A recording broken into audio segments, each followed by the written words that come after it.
Eu sou o Doni, Doni, tudo bom, Doni? da imprensa jovem da MF Gilmar Tacola. A gente estamos aqui com o escritor, jornalista e contador de histórias Tino Freitas, tudo bem? Tudo bom, querido.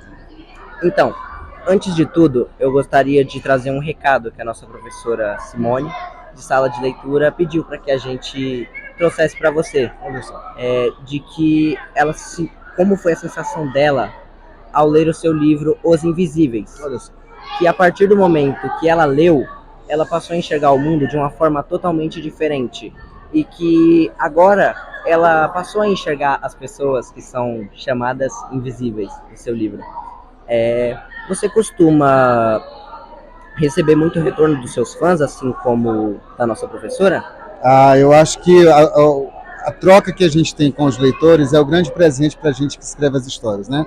Então, assim como a professora disse que depois da leitura dos Invisíveis passou a olhar de uma forma diferente, talvez melhor para as outras pessoas, a gente é o que eu acho que qualquer livro, que a literatura dá para a gente esse superpoder da gente poder entender melhor o mundo, porque cada um de nós é diferente.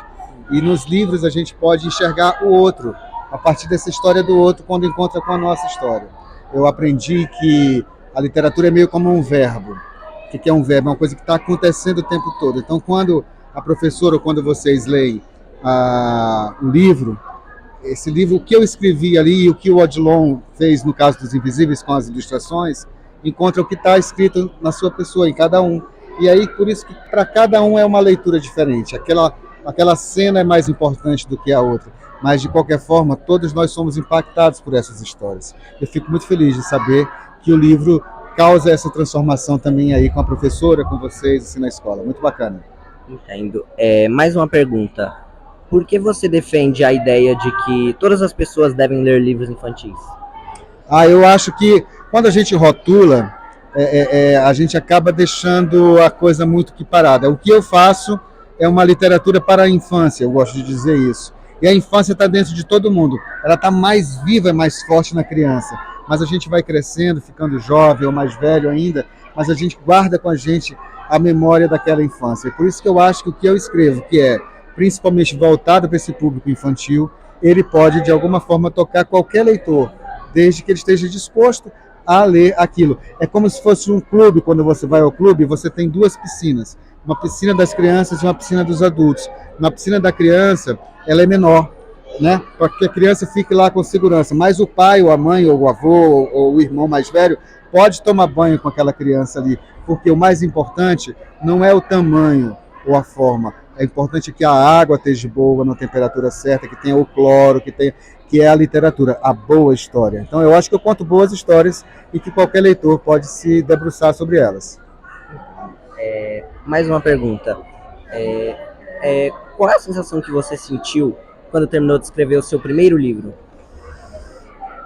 Eu achei, quando eu terminei de escrever, eu tive muita indecisão. Eu não sabia se seria publicado ainda, se as pessoas iam gostar ou não daquela história. Depois eu descobri que primeiro eu tenho que gostar das histórias. Se os outros vão gostar ou não é outra questão. Mas que primeiro eu tenho que escrever aquilo. Então, se eu soubesse disso antes, naquele momento que eu terminei de escrever o Cadê o Juízo do Menino, que foi meu primeiro livro, eu estaria mais tranquilo. Com a ideia de que, se você não publicar, poxa, que pena que você não publicou. Mas eu escrevi uma história que me emociona. Então, depois eu fui aprendendo isso. Mas sempre a primeira vez, em várias coisas que a gente faz na vida, carrega um bocado de insegurança. E eu estava ali inseguro naquele momento. Entendo. Qual é o seu livro que você mais tem carinho e por que desse apreço? Bom, eu podia dizer assim, gosto de todo livro, que livro é como filho e tal. Não. Eu gosto muito mais, eu tenho um carinho especial pelo Cadê o Juízo do Menino, que foi esse primeiro livro, e explico fácil o porquê. Porque foi com ele que eu senti pela primeira vez as emoções que um livro traz pra gente. Por exemplo, foi a primeira vez que eu fiquei esperando o correio chegar com um livro para eu pegar aquele livro pela primeira vez. Foi a primeira vez que eu fui a uma escola ler com as crianças. Foi a primeira vez que eu dei um autógrafo. Foi a primeira vez que eu ganhei um prêmio. Então, essas primeiras vezes eu experimentei com esse livro Então, por isso que acho que ele é um livro que eu guardo ele no cantinho mais especial que os outros. Sim. Quantos livros você tem fora do Brasil? E qual que é a sensação de ter livros no exterior? Olha, eu tenho um livro publicado em Taiwan, que é o Livro das Bolhas de Sabão. Tem um livro publicado na Argentina, que é o Com que Rouparei para a Festa do Rei.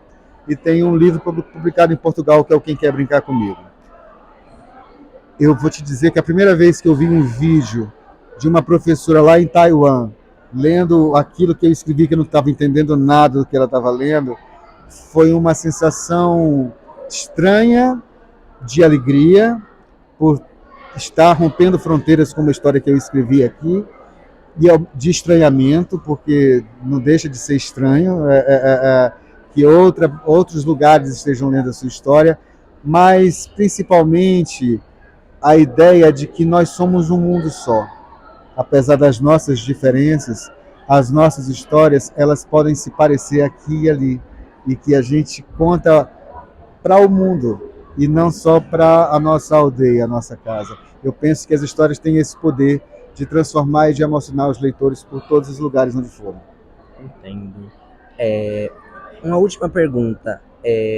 Qual conselho você daria para um jovem que um dia sonha em ser um grande escritor? Eu acho que independente de querer ser um grande escritor, se o jovem quiser ser médico, se o jovem quiser ser piloto de drone, motorista de trator, eu acho que o que a gente tem que fazer é acreditar naquilo e nem sempre é fácil. Por exemplo, eu estudei para ser jornalista, mas antes de me formar eu era músico, eu toquei na noite muitos anos. Depois eu fui ser mediador de leitura, que é ler com as crianças, contador de histórias, ganhar dinheiro contando histórias e tal, até que eu me descobri escritor. E eu me descobri escritor com 30 e tantos anos de idade. Mas eu não fiquei parado lá esperando. Eu fui construindo, eu nem sabia que eu queria ser escritor. Então, a ideia, eu acho que é você acreditar no que você quer fazer. Você quer muito fazer aquilo? Cara, vai estudar primeiro, porque não dá para fazer...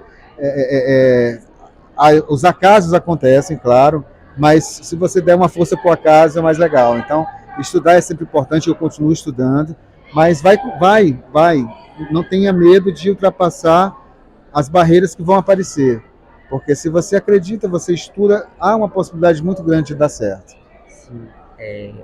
A gente gostaria de agradecer a sua entrevista, por ter falado aqui com a gente.